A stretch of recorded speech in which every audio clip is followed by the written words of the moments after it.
This is Brian Tarian from the Disability Digest with some tips today to teach you what to do while you're working to prepare your disability case before you get put out to pasture. Out to pasture is my theme, thus the cowboy hat, western look. So the term put out to pasture, I'm reading from Wikipedia here. It says to make someone retire, especially due to advancing age. For example, they're putting John out to pasture and replacing him with someone who's half his age.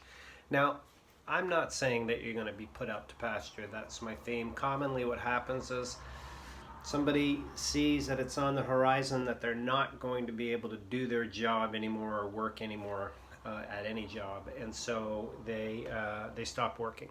So there's some key things, easy steps that you can put in place that I'm going to go through with you that will help you prepare. Signs, rules, doctoring. One of them has more importance, evidence, things to be cautious about, surviving in your next move. So first of all, some warning signs, and I'll give you some examples from recent conversations I've had.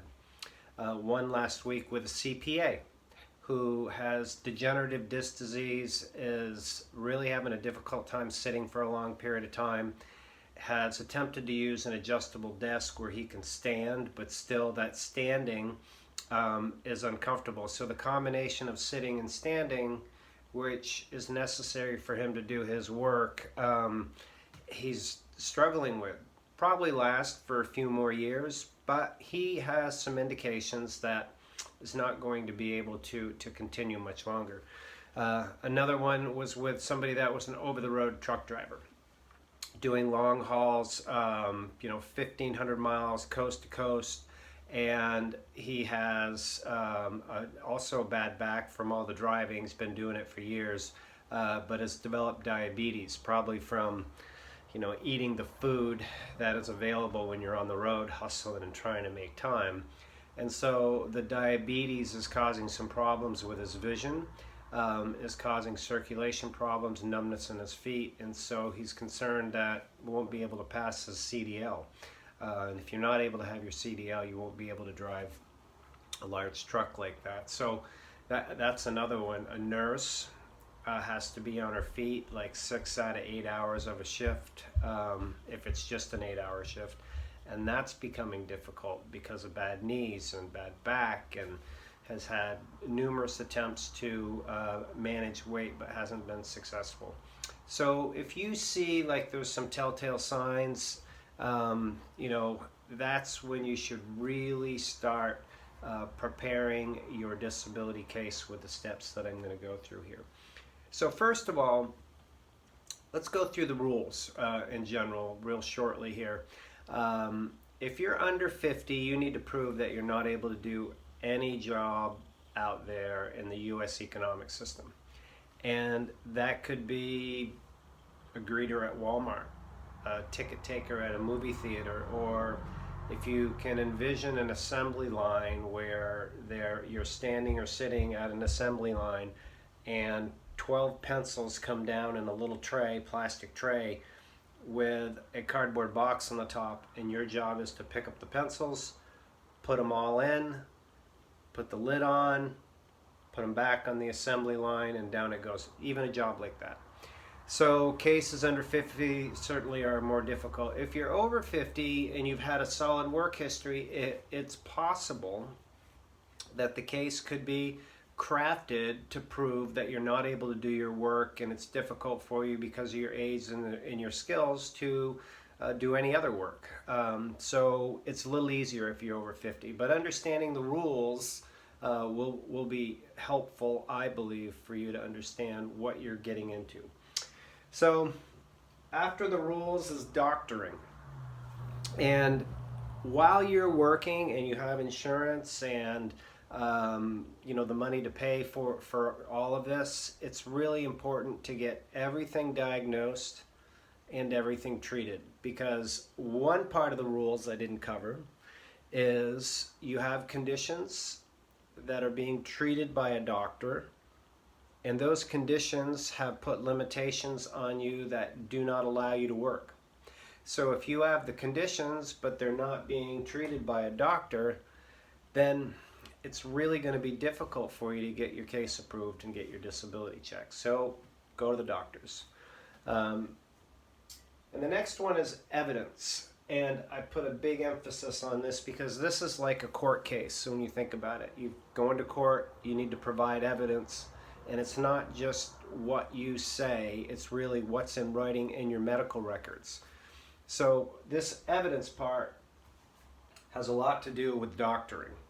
And to really make sure that these two go hand in hand, we coach our individuals here that are going through the process or preparing like you how to talk to your doctors. We've got a free course that goes through this, but I'm going to give you some high level tips on what you can do right now from this video. Is if you are the truck driver, for example, and the truck driver is not able to drive now any more than 2 hours at a time because of the chronic back pain, and the diabetes is causing blurred vision, you know, twice a day when the blood sugar gets low, and that blurred vision can last for 15 to 20 minutes. These specific limitations should be written down and brought into your doctor's appointment and handed to your doctor and asked to put in your medical records. Something really short and concise, like I can only sit for 2 hours. My blurred vision is lasting 15 minutes. And then when you go back for the next visit, it might be that I can only sit for an hour, or my blurred vision is happening 3 times a day and it's lasting a half hour. Examples like that. So with the doctors, when you go to your 12-minute visit with a doctor, which is what they seem to be, keep in mind that it's their job to take what you've communicated to them, which typically people just communicate about their conditions and how they feel and not their limitations, but it's their job to put it into your notes. And when they do that, if they do that accurately, is really a gamble, because they might leave from your appointment, get a call from their wife, honey, I need a gallon of milk, oh, and can you pick the kids up? And so that's going to disrupt it. So if you have that in writing and you hand it to your doctor and you request that they put it in, they will do that. If they don't, find another doctor. That's my advice. So then it's good for you to look at your medical records periodically. You have the right to review your medical records as a patient. If you want to request them, they may charge you, but you have the right to review them to make sure that all of those comments are in there. Because when Social Security comes through and looks at your application, they're going to see that there's limitations in there that will support your disability case. So that's really important. Okay, a few points of caution. One of the key things that we see is when people have indications that they're not able to work, is they either stop work or reduce work, and they do so for an extended period of time. And I appreciate the optimism that you think you can go back to work. But here's what happens. It's a costly mistake, because when your earnings go from, like, I'll use an example. Let's say you go from 50,000 and you pick up a part-time job and you're making maybe 15,000, or you're not working at all. That income from 50 to 15 or 0 is what is averaged into your Social Security check, your disability check when you take it, or your early retirement or full retirement. So if you're at 50 and you go to 15 and you go to 0 and you go to 0, so you've got 3 years of low earnings that are averaged into your check. That brings your check amount down. When you apply for Social Security disability, it stops the earnings history, or the work history, I'm sorry. So it's better to apply right away as soon as you're not able to work. And if you think you can go back to work, okay, then you go back to work. That would be better for you, in my opinion, to cover yourself with an application in the system. Yeah, it's some work and you've got to get everything together, but there isn't any out-of-pocket money. And if you're not working, what else are you doing? So that's my point, is a word of caution about doing that. The other one is, make sure you do your case right and put it in the system right. The approval rates for initial applications are 32% nationally, but But if you do it right, like some of the people in the circles that I've worked with over the years, you can see rates of 45%. There are companies that have statistics of 80%, 73 to 80% of their cases are getting approved without individuals going to hearings. And it's just because the case is done right. So I'm not saying it's 100, and it's not that much more work to do it right than it is to do it wrong. Okay? It's actually much more costly, of course, to do it wrong. So 2 words of that caution. Key one, surviving the wait. Your initial decision when you get an application in the system could be anywhere from 5 months to, like certain states we see right now, are up to 10 months. And if you get approved there, great. But if you don't, it is likely that your case is going to go to a Social Security disability hearing. And what that means is it could be another 18 or 24 months. So what do? How do you survive?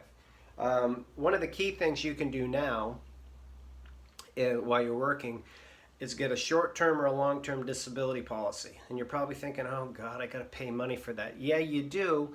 But while you're going through that time, you'll get 60% of your income. And some people have even jumped it up a little bit more. So they have money, cash flow coming in to help them out, unless you have other resources. Because you've got to be able to cover this part right here, the doctoring, so that you can have the evidence, so that you can get the check. And if you're squeezed for cash and you can't get to the doctors, it's going to cause some problems. So take a look at doing that. What's one of the best things that you can do, winning fast? The other thing is, for financial planning, this doesn't have a whole lot to getting approved, but knowing what your disability check amount is so that you can kind of plan for the future, which is what I'm going to cover next. And there's directions that we have here, but it's pretty simple. You go to ssa.gov and there's a My Account section.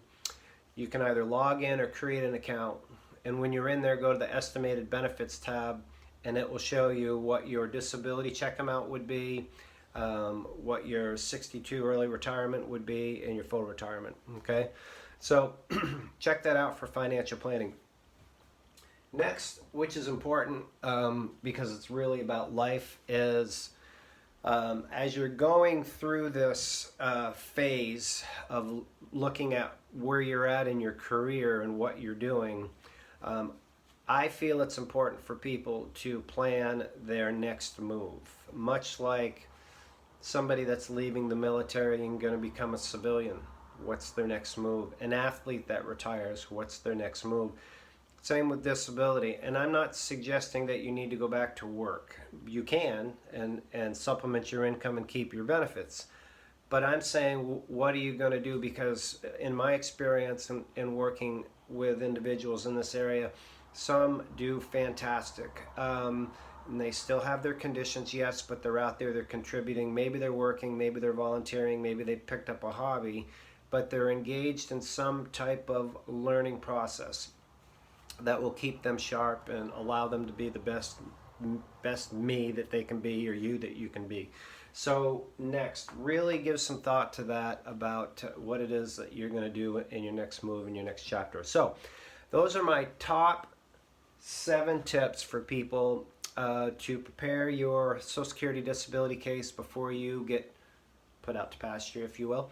So I hope you've enjoyed these. If you like the work that we do here, hopefully you do. If you'd give it a share, give it a like, tell your friends, we'd really appreciate that. Stay tuned for more. This has been Brian Tarian from the Disability Digest. Make it a great day.